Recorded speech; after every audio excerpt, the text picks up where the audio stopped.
All right, here we go. Merry Christmas and Happy New Year. I hope everyone's having a wonderful vacation.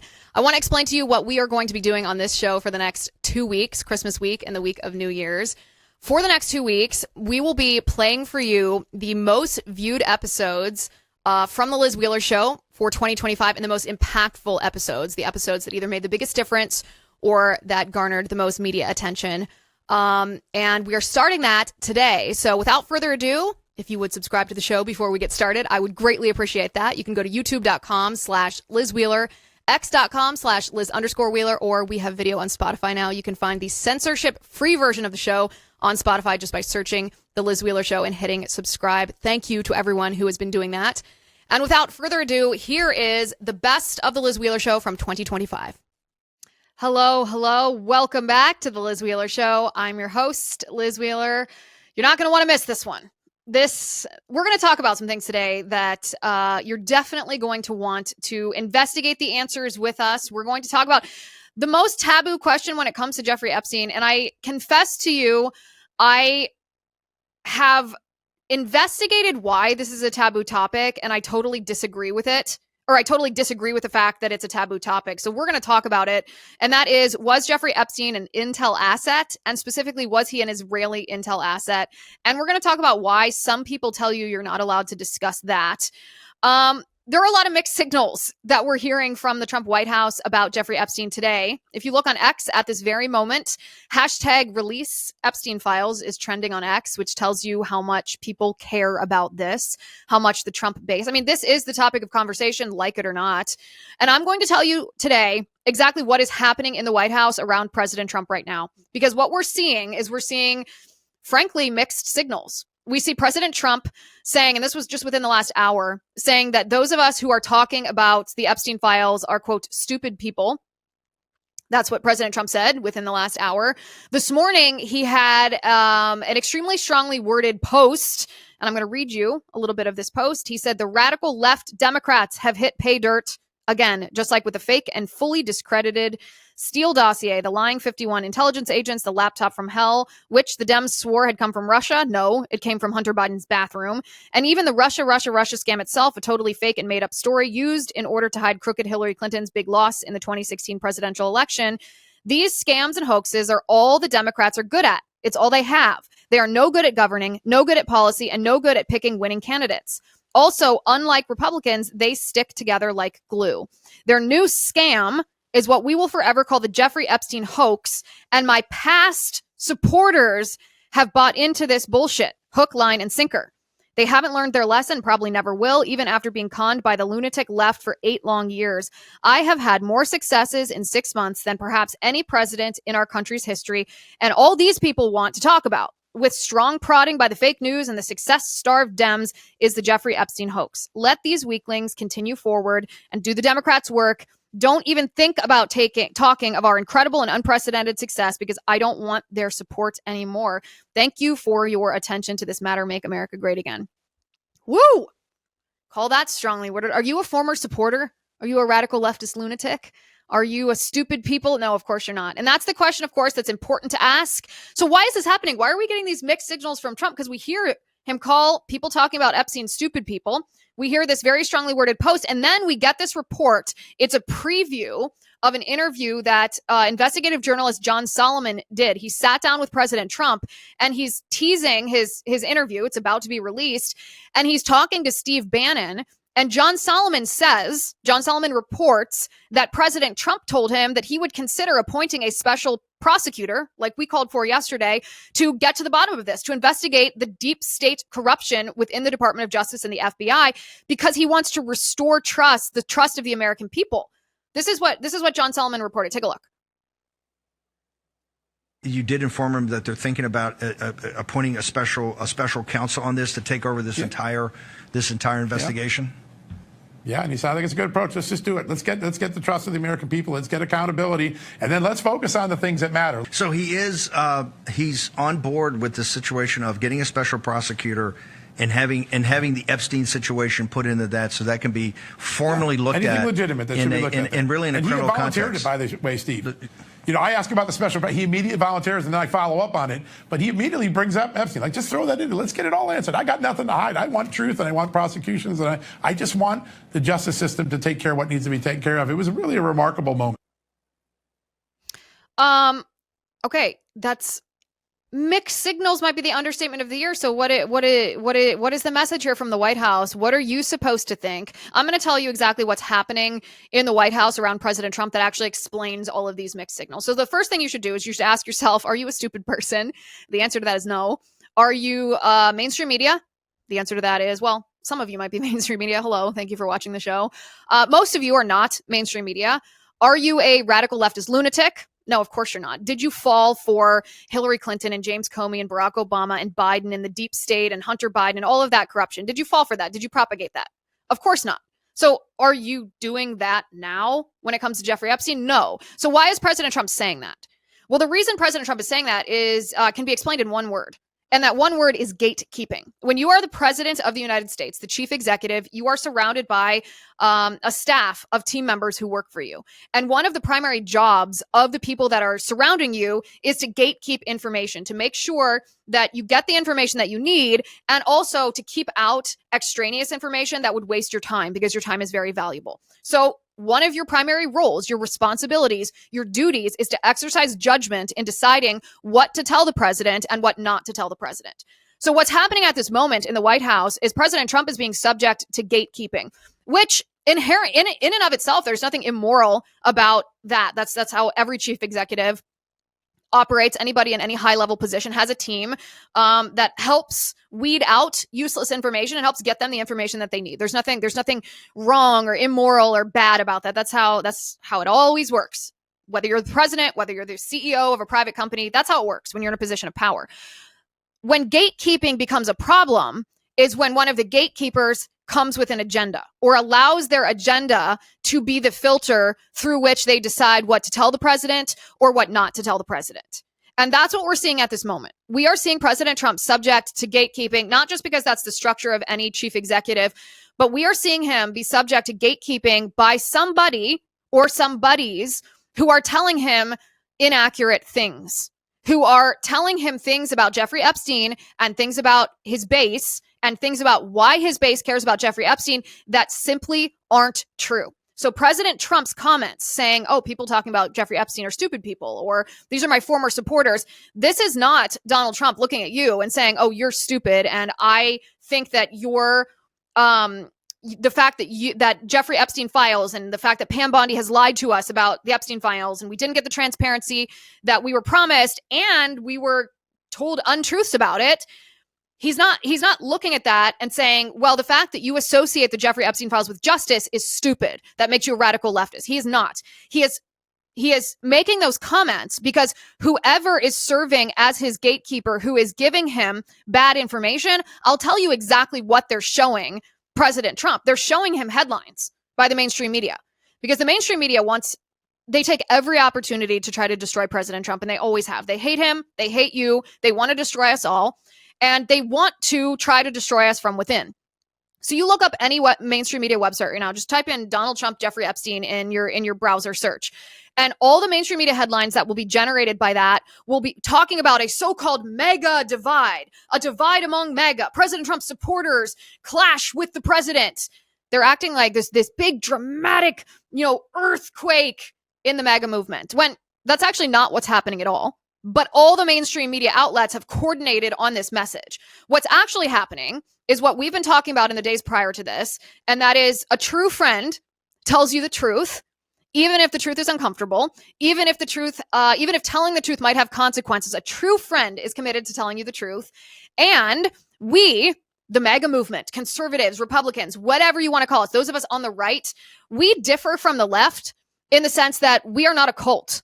The left has always falsely accused us of being a cult, so they're surprised that we might have something that we wish to communicate to the president that we want changed. They're surprised because they always falsely accused us of being a cult. But of course, the religion is on the left, meaning the political ideology that they treat religiously, their Marxism and their communism, that's always been on the left. On the right, we are a movement. A movement is different than a cult or a religion Because a movement is a group of independent thinkers, people, individuals who have decided to join forces because we all share at least one, if not more, of the same goals. And so when you have a movement, and the reason that you're a movement is because you share an agenda, the America First agenda that we share with President Trump. When anything gets in the way of achieving that agenda, of course, people are going to speak out, not because there's some big dramatic divide in the MAGA movement, not because there's some, disloyalty to President Trump. It's the opposite, actually. Those of us who consider ourselves to be strong supporters of President Trump are strong supporters because we think he's doing a fantastic job. He was correct in the Post when he said we've had more successes in 6 months than anybody in history. That's true. He's a remarkable president, and we all believe that. That's why we voted for him. We also voted for him because he promised justice. And when we see something happening in his administration that objectively we analyze and conclude is an impediment to the agenda that we share with him, to the reason that we voted for him so that he would serve justice to us, then we speak out. Because President Trump cares about his base and he listens to his base. So what's happening right now in the White House around the president is somebody, and I'm not going to speculate about who this is, even though I strongly suspect that I know who this is. Somebody who is serving as a gatekeeper to President Trump is not communicating to him what we have been communicating for the past week and a half. This gatekeeper is not communicating that we care about this because it represents justice. And while Pam Bondi's Department of Justice has done a lot of good things, a lot of things that I agree with, but the bar is kind of low. Like, okay, you're not going to allow boys to play in girls' sports. That's wonderful compared to Biden. But our standard for success is not just comparing Pam Bondi's Department of Justice's behavior to Biden. Our standard is, do we have justice for COVID? Do we have justice for J6? Do we have justice for Russia? Do we have justice for the FBI targeting journalists and pro-lifers and parents and Catholics? Do we have justice for the assassination attempts against President Trump and the lawfare that was targeting President Trump, whether it's from New York Manhattan prosecutor Alvin Bragg or Fulton County prosecutor Fani Willis? Do we have justice for the rigged 2020 presidential election? We want justice. That's our standard, not compared to what the Biden administration did.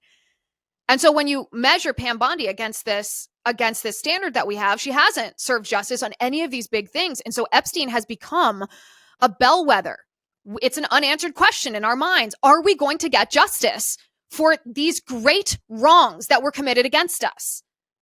And the answer is we don't know yet. And so when we are lied to by Pam Bondi about the Epstein files, that becomes the thing. Not because people actually care about Epstein the Creep, but because that's the thing. Is this gonna be how all of these other cases are handled? Give us justice. But what the gatekeeper in the White House is doing, instead of communicating that to President Trump, the gatekeeper is just scrolling on the phone. Look at these mainstream media headlines. Your supporters are turning on you. There's a great divide within the MAGA movement. They're disloyal. You should disavow them. And that's never been true. That's not what's happening. That's a lie. That's an invented mainstream media narrative intended to try to destroy the president, but that is not at all what's happening. Today's episode is sponsored by All Family Pharmacy. Listen, medical freedom means that you get to decide what's best for your health, not the government, not Big Pharma, not Anthony Fauci, certainly not your insurance company. That's why I love what All Family Pharmacy is doing. They are changing the way people get their medications. No insurance, no gatekeepers. We don't like gatekeepers around here. Just fast, affordable access to the medications that you trust, shipped right to your door. Here's how it works. You go online and you select the meds that you need. Then a licensed doctor reviews your order and writes your prescription. Then your medications ship straight to you. It really is that simple. That's all it takes. They've got the essentials. They've got ivermectin, hydroxychloroquine, antibiotics, over 200 more medication options. And yes, every single order includes the prescription. If you believe in medical freedom like I do, and I know you do, this is your kind of pharmacy. They respect your medical freedom. That's why they exist. Check them out. Go to allfamilypharmacy.com/Liz. Use code Liz10 to save 10% off your order. That's allfamilypharmacy.com/Liz, code Liz10. I originally planned on starting the show today by posing the following question. I was going to start the show by saying, I wonder if President Trump saw this Rasmussen poll before he made that very strongly worded post about his past supporters on Truth Social this morning. I was going to show this poll because according to Rasmussen, 7 in 10 voters believe that there's more to the Epstein story, that this case is not closed. 7 in 10. This is across the board, by the way. This is Republicans, unaffiliated voters or independents, and Democrats. It's like 67, 68, and 69% of those three voter affiliation demographics, respectively. That's a huge number. I saw that and I was like, is there actually another political policy issue where 7 out of 10 voters across the aisle actually agree? I couldn't think of any. Maybe immigration? I don't know. In this poll, 47% of voters say that Epstein was murdered. Only 31% say that he committed suicide. And get this, 21%, only 21% believe the FBI and the Department of Justice are telling you the truth. 2 out of 10 voters believe Pam Bondi. 2 out of 10 voters. 68% say powerful offenders still need to face justice. 67% believe the government is covering up evidence related to Epstein, and only 16% say the case is closed. So when you see this, again, I was intending to start the show and saying, listen, this is something that not just President Trump's base deeply cares about. The majority of the American people, by huge numbers, care about this case and don't believe the government. I mean, 21% who say that they believe the Department of Justice on this, like, ouch. Even for Pam Bondi, that's a big ouch. That's a big, big ouch.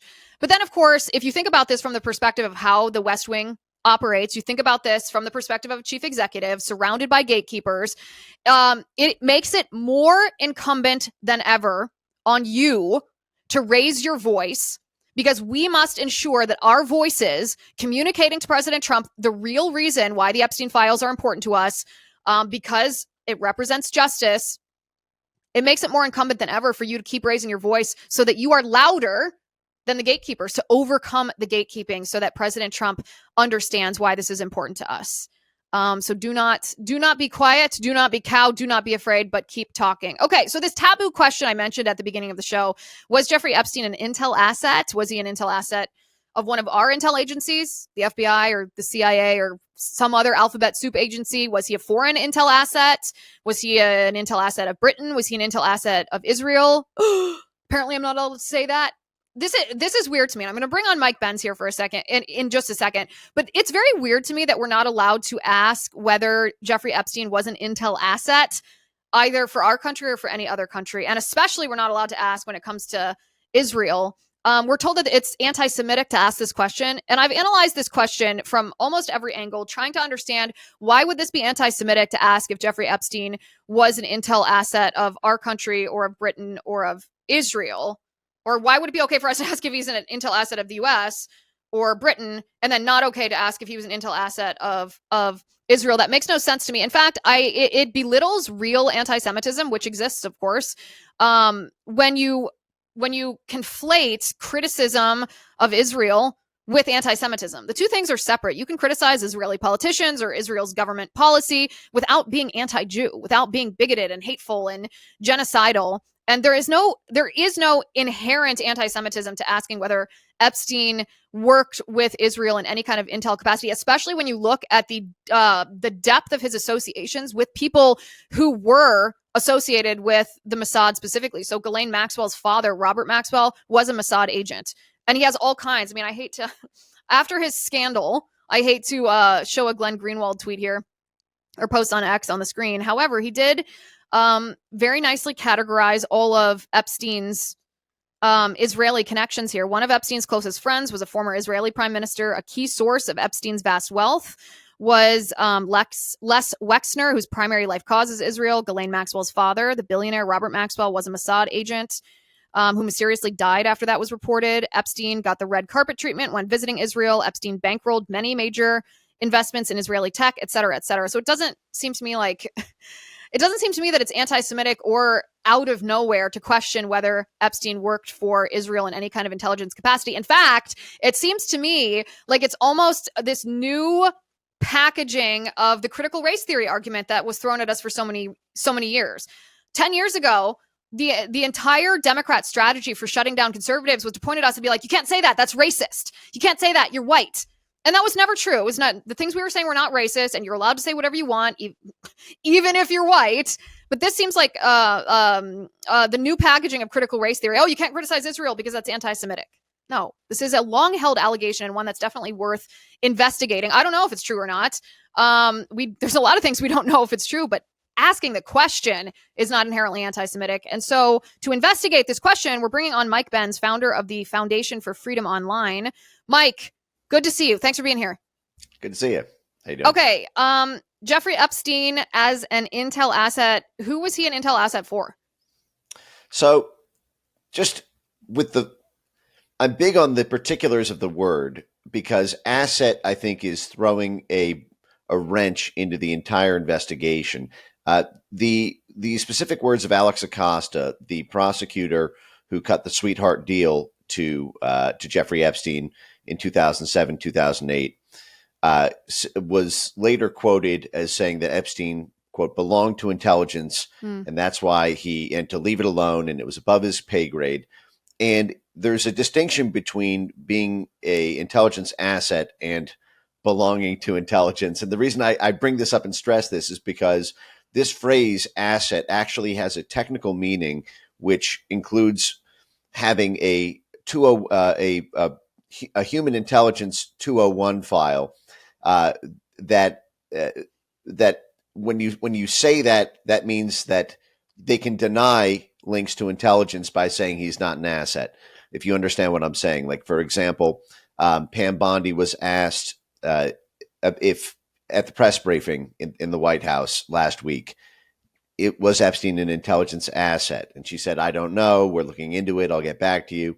Alex Acosta was reportedly asked by the Justice Department Office of Professional Responsibility, "Do you have knowledge that Epstein was an intelligence asset?" This word allows them to say no, even if Epstein was working with intelligence, because, and this gets to like kind of the central point about how I see the case around Epstein, both on the U.S., the Israeli, the Saudi, the British, the French, all of these sides of this sort of complex web of international intelligence alliances, which is that I believe that Epstein's role vis-a-vis intelligence is as a financial facilitator, so that deals are brokered to advance activities that the U.S. government wants done but does not want to be seen as brokering. And there's a long history of this being done, and most times such figures are not formally classified as intelligence assets. They are known as witting cooperative contacts or liaisons or facilitators or friends of the station. That is how they will be referred to in CIA cables, in intelligence traffic. And that is a different thing than an asset who is recruited and who works for the agency in some capacity. What financial fixers do, and I can go over examples of this, is they broker deals and they arrange for financing in a discreet fashion because they have access to donor pools, or they have access to individuals that the U.S. government does not want to have formal diplomatic negotiations with, and they back channel these agreements, but they do so willingly. They do so not because they work for example, the CIA or for Israeli intelligence. They do so because they have connections on both sides of the equation, as well as with other potential partners in the deal, and they themselves profit from doing it, and so they act as a middleman. And I did a 4-hour stream on this last night for my ex-subscribers, and I went through all these different examples of this. But I think a useful case study to keep in mind, both for the Justice Department investigating this issue and for the lay audience to understand how you can simultaneously be working with intelligence but not working for intelligence, is the case of Bruce Rappaport in the 1980s with the Ronald Reagan White House and the Ronald Reagan Justice Department and the Ronald Reagan CIA. There was a scandal around an Iraqi pipeline that was being built through Jordan, and the CIA, the National Security Council, and the White House all wanted this Iraqi pipeline to be built. There was a major CIA contractor, a U.S. company called Bechtel, that was going to make $1 billion off of building this pipeline.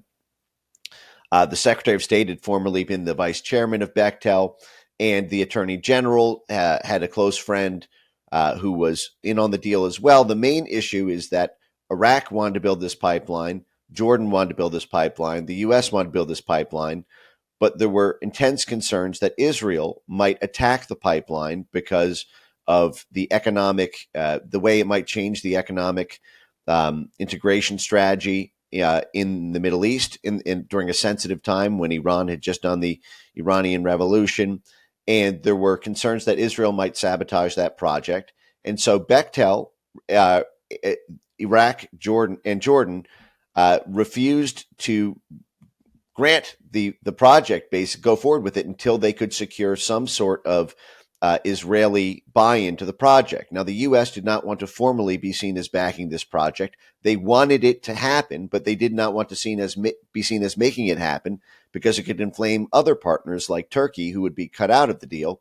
So what they did is they engaged a guy named Bruce Rappaport, who was a Swiss financier with very close ties to the Israeli government, to back channel the agreement with the Israeli government. He was very close with the Prime Minister of Israel, Shimon Peres, the head of the Israeli Labor Party, which is significant because Jeffrey Epstein fits this description to a T. He, for example, met with Bill Clinton 17 times in the Bill Clinton White House and is very close friends with Ehud Barak, the head of the Israeli Labor Party in Israel. And another aspect of it was that Bruce Rappaport was very, very close with the then CIA director, William Casey. They were not only golfing buddies, they had mutually overlapping business interests and a long history together. Well, look at Bill Burns, the CIA director, for example, for Joe Biden. Bill Burns met 3 times with Jeffrey Epstein in 2014, first when Burns was Deputy Secretary of State, but then twice Bill Burns went to Jeffrey Epstein's New York townhouse as soon as Bill Burns took the reins of the Carnegie Endowment. Now, why would he do that? I don't think Bill Burns, had, a particular knack for underage women for sex trafficking. He wanted money. That's what you go to Epstein for. You go to him to broker deals with the financial network behind Epstein, and this aspect of it. Now, what ended up happening in the background of this is that Bruce Rappaport struck a secret agreement with the Israeli government for, unbeknownst to the world, the Israeli government to have a 30% financial interest in the pipeline in exchange for their promise not to attack it or sabotage it in some way. But that didn't come out until there was a special prosecutor to investigate Ed Meese, the Attorney General, because everyone thought the only reason Israel agreed to the deal was because there were bribes to the Israeli Labor Party. And the whole thing had to be kept extremely secret from the government. The CIA refused to turn over files because the White House was trying to get an office that's now called the DFC, the Development Finance Corporation. Back then it was the Overseas Private Investment Corporation, to put up the money for this deal. But Bruce Rappaport had a very checkered past, just like Jeffrey Epstein. And when the U.S. government agency that was tasked to provide $400 million of insurance to the deal said, why are we doing business with this guy? He's got an extremely checkered past. The National Security Council said, don't ask any questions, give the money and then shut up. And so then they went ahead and queried the CIA for all of their files on Bruce Rappaport. And the CIA basically gave a limited hangout response to that. They said, all we have are some collected newspaper clippings that are all open source, and they did not turn over to what's now the Development Finance Corporation the actual highly sensitive dossier that they had on Bruce Rappaport, including the reason that they had been instrumentalizing him because of his close ties to the government of Israel. But what you have there is a very complicated analysis. In the case of Bruce Rappaport, you don't have some kind of Israeli double agent, who is you have kind of this bilateral intelligence sharing arrangement where Bruce Rappaport he knows people on both sides of the government, and he is playing a sensitive financier role in order to bridge the gap between the U.S. and Israeli government in a way that neither government wants to be seen as publicly doing. And this fits the profile of Epstein on the intelligence side. From Epstein's role, reportedly, but in his own words, his client is one of his first clients when he went out on his own in 1981 was Adnan Khashoggi. Adnan Khashoggi, this is what he said to the press, that his client was Adnan Khashoggi. He said this in 1987. Adnan Khashoggi was the Saudi businessman, the one time reportedly richest man in the world, the richest arms dealer in the world, who was the Saudi businessman who kicked off the Reagan administration's Iran-Contra affair. It was Adnan Khashoggi who flew to Washington, D.C. to meet with the Reagan National Security Advisor, Robert McFarlane, in order to serve as the broker between the U.S. and the Israelis and the Iranians in order to have U.S. weapons be shipped to Israel, where the Iranians would purchase it, and then the U.S. would siphon off funds, despite it being illegal to sell arms to Iran because of the arms embargo. This is why it had to be a covert action through the CIA, and then siphon off $16 million of those funds to support another illegal action, supporting the Nicaraguan Contras after that action had been banned by Congress. So they had used Adnan Khashoggi to end run two different illegal activities, which is why it had to be so covert. But even in that case, you had a Saudi intelligence aspect, you had an Israeli intelligence aspect, you had a U.S. authorized covert action, you had UK intelligence on that, and you had back-channeling with the Iranians. And so, but that was a client of Jeffrey Epstein, in his own words, as well as the words of many of his close business contacts who said to him as well. So you have, again, there you do not have like a kind of Israeli double agent. You have a joint intelligence operation where this person is brokering the deals in the background. And so it's a complicated analysis in the sense that you can see why the Trump administration would not want full transparency on this, given that there are a significant number of people around Trump world who were involved in those financing networks. But that doesn't mean that they were child sex traffickers. I happen to believe that when it comes to these sort of, sexual blackmail allegations on this, I don't personally believe that the people involved in this were, I don't primarily believe that the blackmail story or the child sex trafficking side of this is really where people should be looking when it comes to Epstein's intelligence ties. Girls juice deals. Being around Jeffrey Epstein and doing business with Jeffrey Epstein meant access to women at parties, meant access to women at the various private events. It doesn't necessarily mean a giant, child sex trafficking prostitution ring with formal clients in any sense. The intelligence ties. Naftali Bennett, from Israel, just put out a statement yesterday on X saying, Epstein never worked within. I was the prime minister. Mossad reported directly to me, and I can tell you categorically that Jeffrey Epstein did not work for the Israeli government or the Israeli Mossad running a blackmail operation. And I think that's probably true.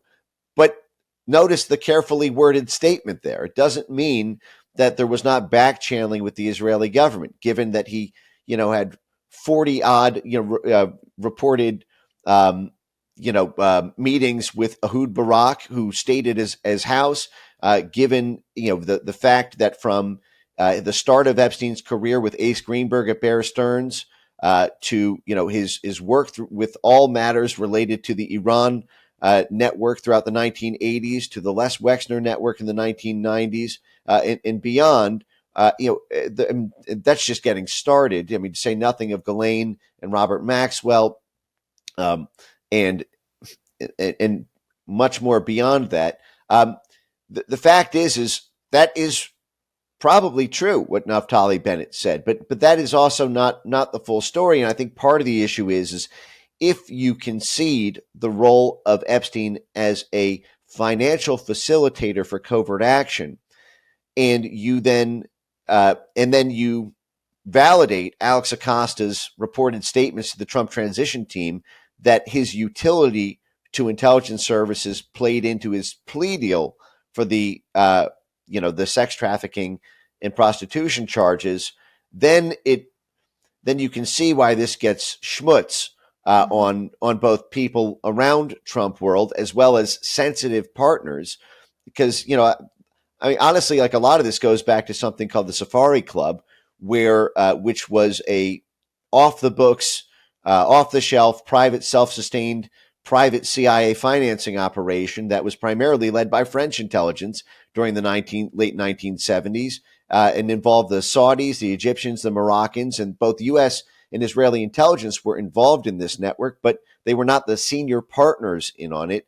This network would then essentially snap back to life in a huge way during the Iran-Contra affair, and appears to be, especially around Adnan Khashoggi, who reportedly was Epstein's client. And so, you see Epstein's role with the French and Jean-Luc Brunel, and the fact that, he was, Epstein, maintained a residence in France and appeared to hobnob with high-level French government. You don't know who this junior and senior partner is on any particular deal, but what you know is that Epstein had access and he had pools of money, and he was meeting with high-level U.S. government officials in the same way that was done in the Reagan administration, that was done in the Clinton administration. Mark Rich is another figure just like this.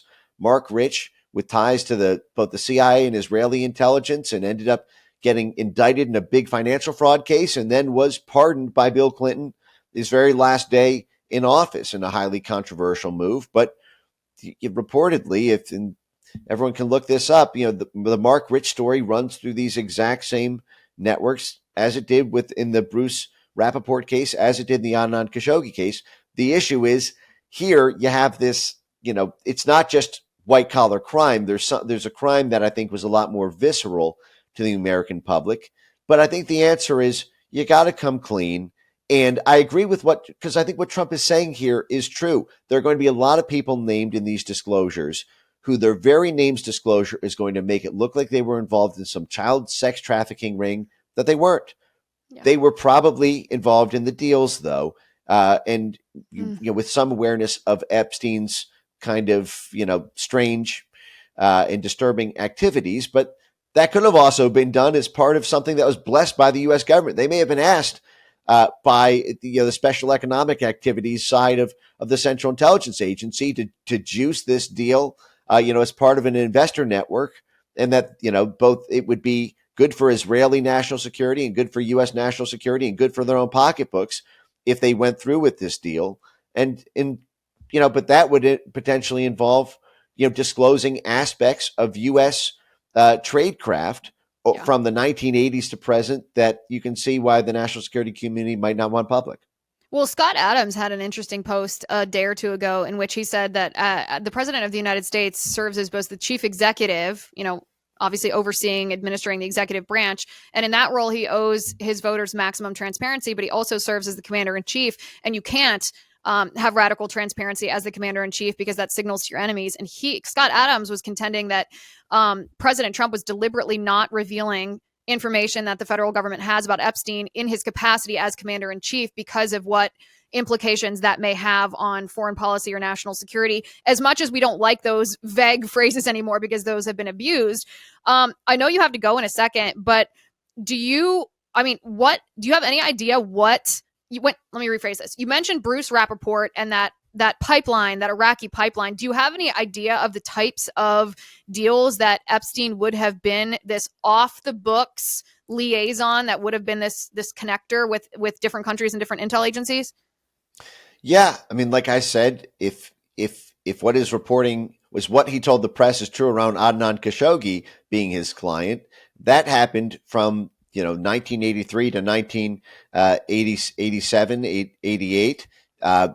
If Adnan Khashoggi was a client as of 1987, then that would have put direct aspects of the Iran-Contra affair within that. Notably, who was the cover-up guy for Iran-Contra when he became Attorney General in 1992? That was no less than Bill Barr, the very guy who was in charge of the Justice Department when Jeffrey Epstein died. But then also you can look at all the different, for example, if you wanted to look at the the Israeli intelligence side of this, for example, you can look at the various economic integration matters that were done under the Bill Clinton presidency, while Epstein had durable power of attorney over Les Wexner's finances, and all the different companies, like Mast Industries and the like, that helped countries fulfill their economic integration under the U.S.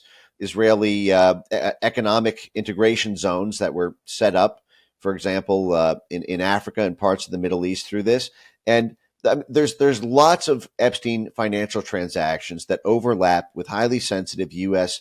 Israeli economic deal craft, as well as on the Saudi side, as well as on the UK and French side. But I think that Pam Bondi does not necessarily know where to look on this, and I don't think that the Central Intelligence Agency is going to fork over documents that are related but technically non-responsive to the query. Right. Because so you need to be direct and know what you're looking for, which is why I say that the first thing that should be done is to get the November 2020 transcript between DOJ, Office of Professional Responsibility, and Alex Acosta, the Justice Department official who cut that sweetheart deal. We need that full transcript to see what the DOJ itself asked about Epstein belonging to intelligence. What they didn't ask, we also need to know Bill Barr's role in that investigation. Did Bill Barr try to block OPR from asking certain questions?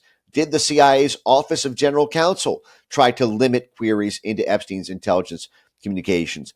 Did the CIA run a check within its own network? This is very, very common. You look at the JFK files, you look at any major declassifications. When there is public mainstream reporting that somebody has intelligence ties, it is common practice for the CIA to run a trace request or to run an internal query as to whether or not the mainstream media reporting is true, so that the Director of Central Intelligence can be apprised about whether or not this person reported to have CIA ties in the media actually does. They did this for Jim Jones, the CIA did. They did this for the entire Brown and Root network, the CIA did. They do this constantly whenever there's an allegation in order to see if the allegation is true. Yeah. I would be gobsmacked if in 2008 they did not run an internal search about Epstein, and certainly in 2019, when it was the reason Alex Acosta, the cabinet secretary, was forced to resign after reporting that he said Epstein belonged to intelligence, that the CIA did not run an internal check about this. And there'd be records of that, right? If they did? Yes, there would be records about that. Are you hearing any word from your sources about whether the Acosta interview transcript will be released or not? I don't know. This is something that, is only about 10 days old since I've made a bit of a campaign of demanding this. And I know that it can take, there's a lot going on in the world, and there's been back and forth, I think, on the priority list about how responsive the Justice Department wants to be about this. But I do believe that is the bare minimum. But like I said, all of these things can be queried but the CIA is extremely, extremely siloed. You can't just run like one general record search and get everything. You need to know exactly what you're looking for. And this is why these specific records requests have to be immediately submitted to the Office of General Counsel, the CIA. And you really do need a special task force on this thing, because Pam Bondi is not. Who should be that special prosecutor? Because, you have to know things, like you're saying, to even know where to look. And I feel like a lot of the people, with all due respect to some of them and no respect to others, don't know what they're doing. Well, I think that, for example, Ed Martin is heading this weaponization, task force within DOJ. And, this is something that I think kind of fits into that, weaponization or abuse of intelligence capacities within DOJ. And you don't need a rocket scientist on this, but you do need a dedicated team to understand the life and times of Epstein, all the different networks he ran through, all the different government activities that were adjacent to it. I don't think this is Pam Bondi doesn't have time with everything else going on to become, a world specialist on this and to run the dialogue. But what she needs is basically the muscle as the head of the Justice Department to bless what a task force is doing and to force the intel agencies and related agencies to comply with what the task force is asking for. And that's really the structure that has to be set up.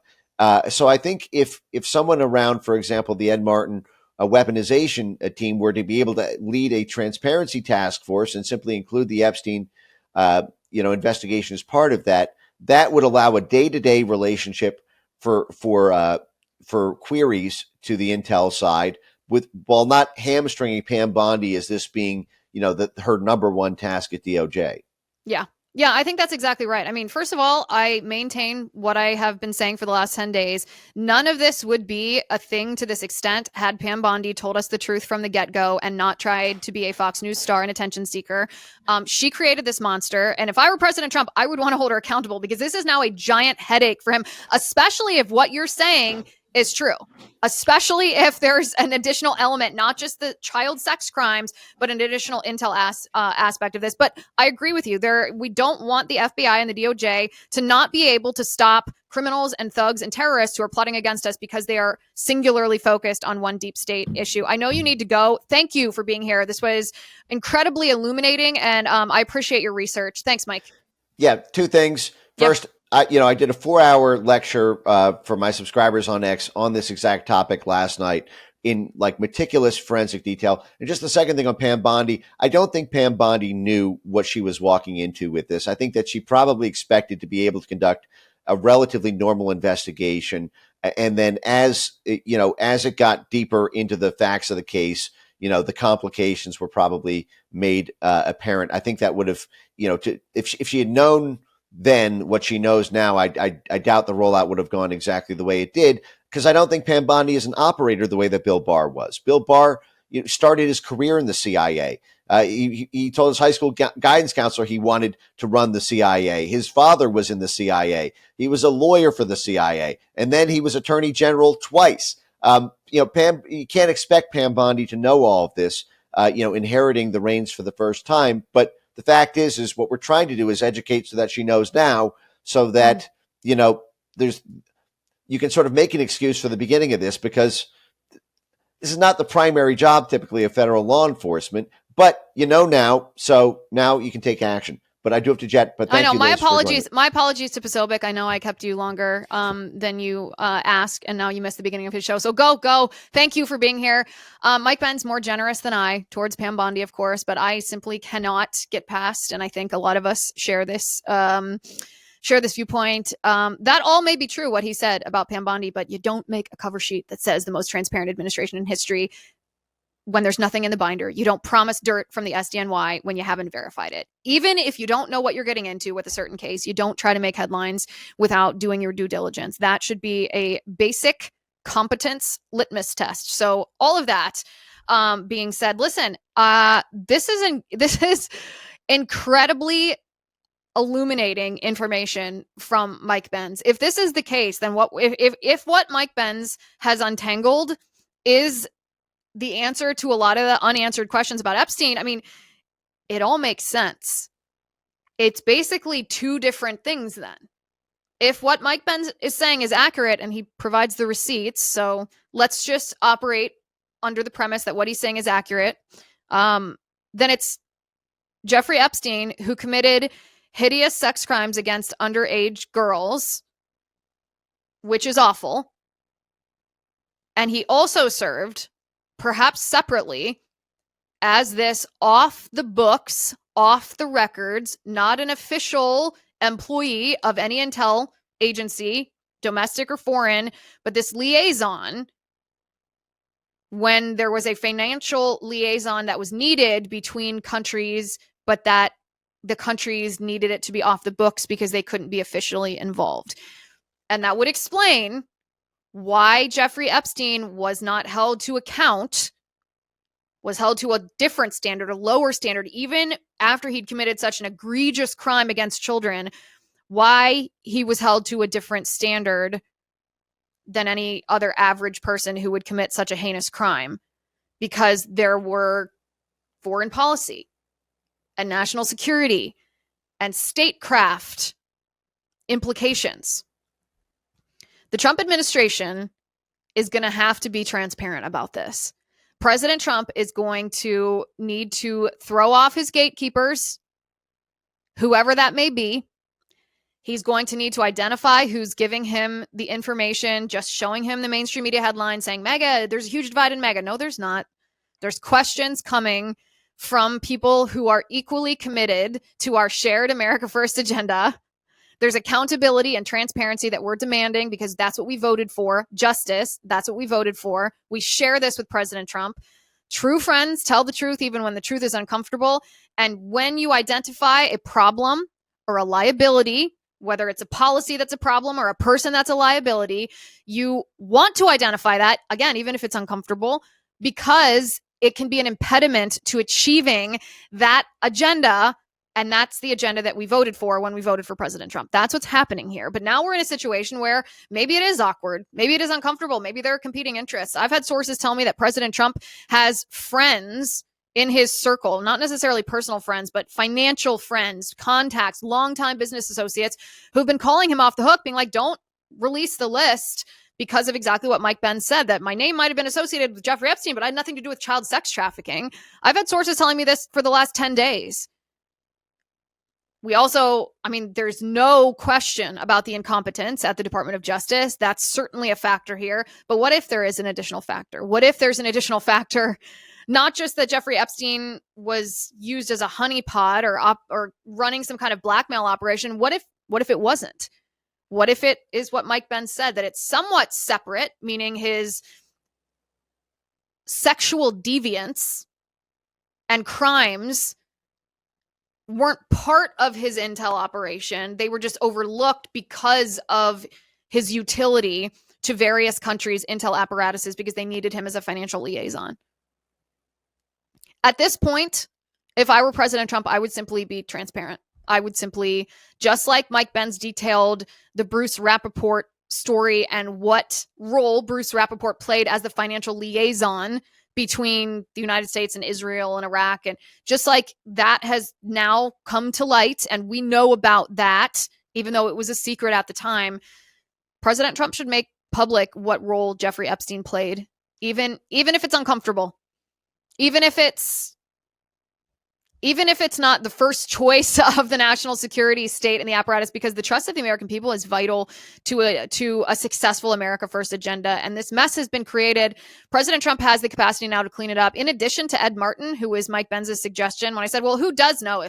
If Pam Bondi doesn't know how to go about doing this, it doesn't know the specific, precise questions to ask to get the answers that you want, that we need, who knows how to ask these questions, who's qualified? He said Ed Martin, and I would also propose that it seems like Mike Benz also knows, and so Mike Benz might be a useful resource for the Trump administration if they are going to endeavor to be maximally transparent at this point, which at this point they should be. They certainly should be. Okay, let me look at the live chat. Alex Ramirez in the live chat says Pam Bondi should come on the Liz Wheeler show and answer questions. Listen, she's welcome. I highly doubt that she will because I've said that she should be fired. I said that she wants to be a Fox News star. I don't actually say any of that with personal animosity. I don't say that as an ad hominem. I know it sounds really savage. It sounds really vicious. It sounds mean. And that's not how it's intended. It's intended just as a very objective observation of why I think she behaved like this. And it's actually, in a sense, a very generous interpretation because I said I don't think she's corrupt. I don't think she's covering for, politicians who are engaging in child sex trafficking. I think she just got out over her skis and said things that weren't true because she wanted headlines. So she's welcome on the show. And if she comes on the show, I will treat her very fairly and very respectfully. I will ask her challenging questions, most of which we've posed openly on this show. She's welcome, but I doubt she will. Let's be real. I doubt she will.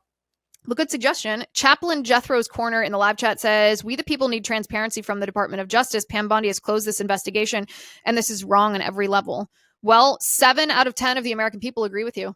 Can you guys actually think of any other political issue that 7 out of 10 Americans agree? And we're talking, this is an equal number of Democrats, independents, and Republicans, all like 67, 68, 69% of people in those 3 parties respectfully think that this is not over. I can't think of a topic.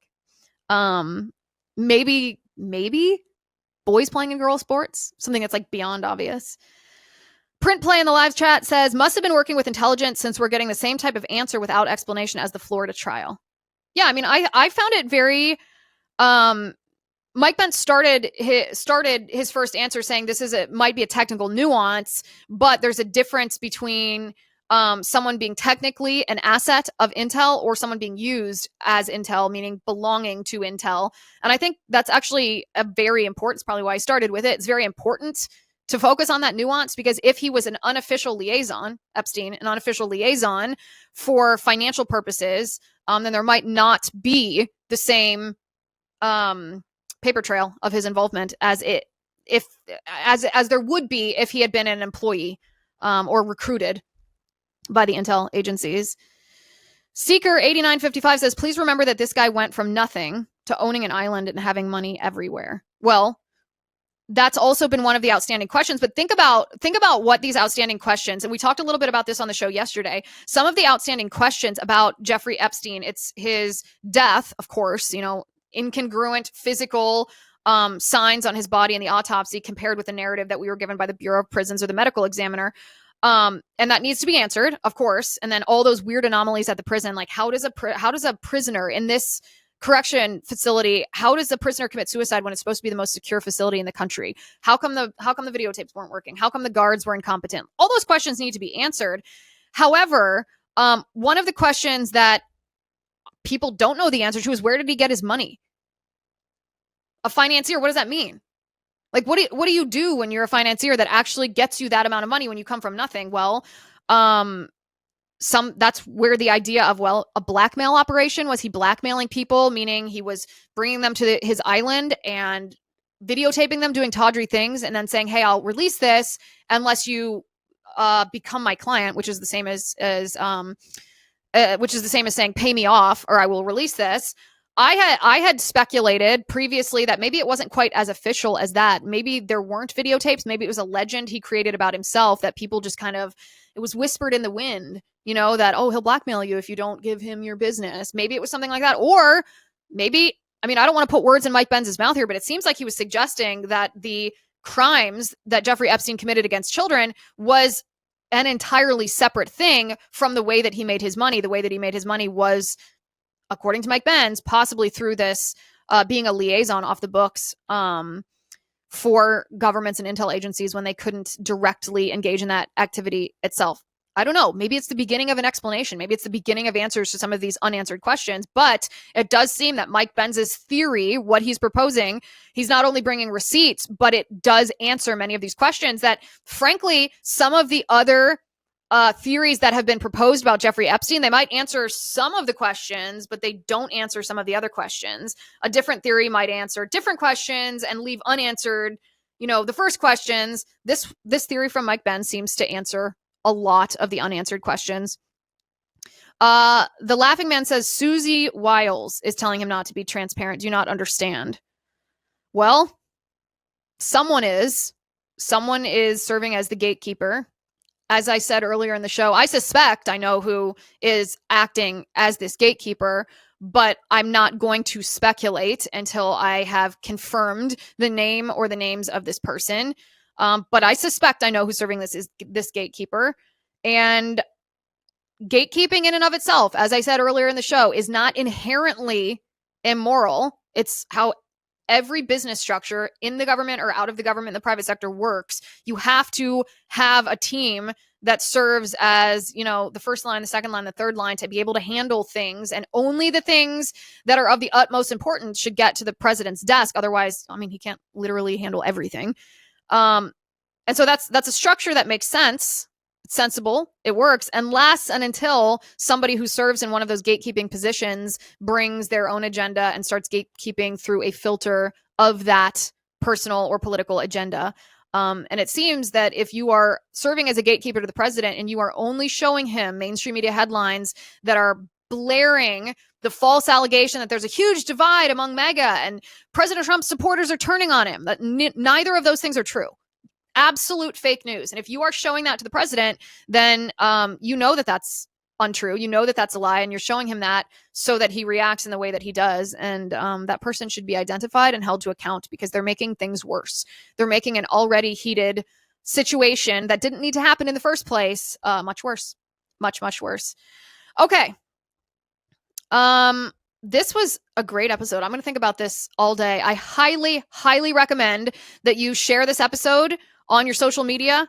Share this on X, share this on Facebook, share this in your group chats, share this with your family. This might be the answers that we have been seeking on Jeffrey Epstein. This might be why we've been receiving mixed signals from some people in the Trump administration. This might be the beginning of untangling.